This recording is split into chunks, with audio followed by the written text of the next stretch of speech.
Welcome to The Flow, hosted by Bob Martin, slightly edgy glimpses into politics, culture, society, and being human. Voting by design. I want to start with doctors. Imagine two health systems. The first one is designed to treat sick people. Doctors get paid when you get sick. Hospitals fill up when things go wrong. The whole machine runs on illness. The second system is designed to maintain health. Doctors get paid until you get sick. The incentive runs in the other direction. Keep people well, prevent the crisis before it arrives, measure success by how few people need treatment. Same profession, same tools, completely different design principles. And the design principle determines almost everything. Not just the outcomes, but the questions that people ask, the investments they make, the definition of success itself. Now, ask yourself, when was the last time you applied that kind of thinking to a politician? When Zohran Mamdani won the New York City Mayoral Race last November, becoming the city's first Muslim and Asian American mayor, I asked some New Yorkers what they thought. And the answers fell into about four camps. There were those who thought he was a fraud, too idealistic, too far left, maybe too woke. There were those who liked some of it but weren't sure he could pull it off.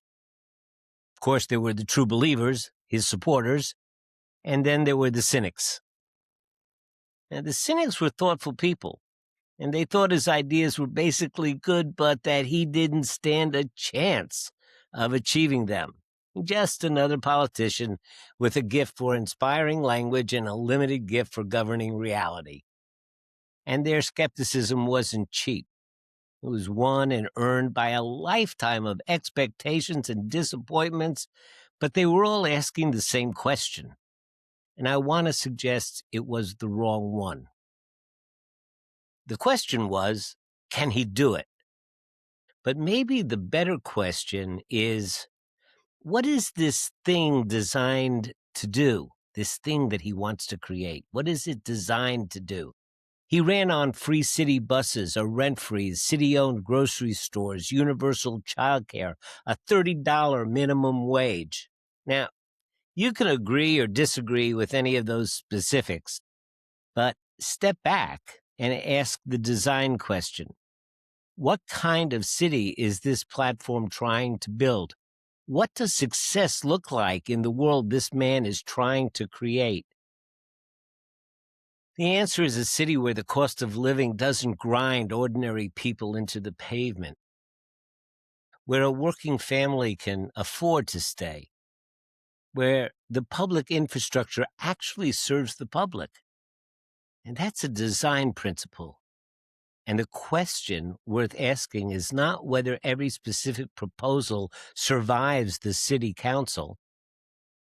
It's whether that design principle is the one we want someone in City Hall fighting for.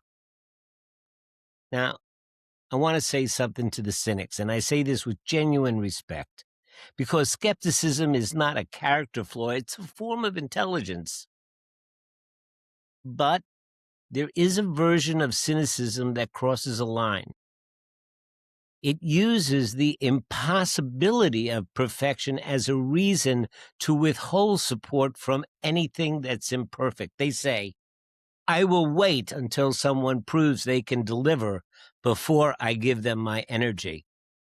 And the problem with that posture is that nothing difficult ever gets done without people willing to push before the outcome is certain.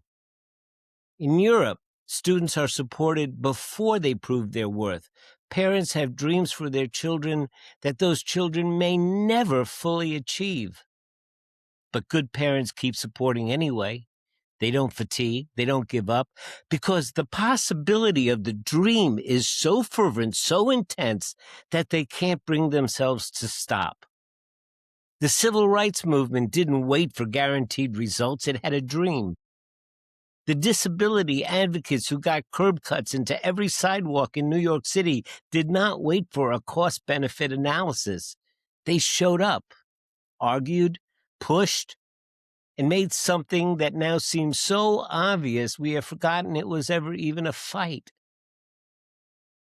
Here is what Zohran Mamdani did before he was mayor. He went on a 15-day hunger strike alongside New York City taxi drivers who were being crushed by predatory medallion loans. He didn't hold a press conference. He didn't issue a statement. He sat down and stopped eating until the city moved. And eventually, the city moved. $450 million in debt relief for drivers who had nobody else in their corner. Now, this isn't a man who only talks. So here's the framework. 3 questions worth sitting with the next time we get to decide who deserves our support. First, what world is this person trying to build? Not their 10-point plan, the place itself. What does it look like? What does it feel like? And can we see ourselves living there? Second, does this person speak to the better angels or to the fears? The answer to this question says a lot about who we are. And finally, third, is this person more interested in inclusion or exclusion? Now, between two people with similar values, yeah, you got to look at competence. You got to look at the track record. Those things matter. But we rarely get two people with the same dream. We usually get to choose between two very different visions of what this place is supposed to be. And when that is the choice, the design principle has to come first. Dreams without reality is delusion. Reality without dreams is managed decline. The tension between the two is not a bug in the system. It is the system. Ask better questions. Support the better design. Keep reaching. Keep reaching. Keep reaching. I'm Bob Martin, and this is The Flow. To go with the flow, you have to understand the flow.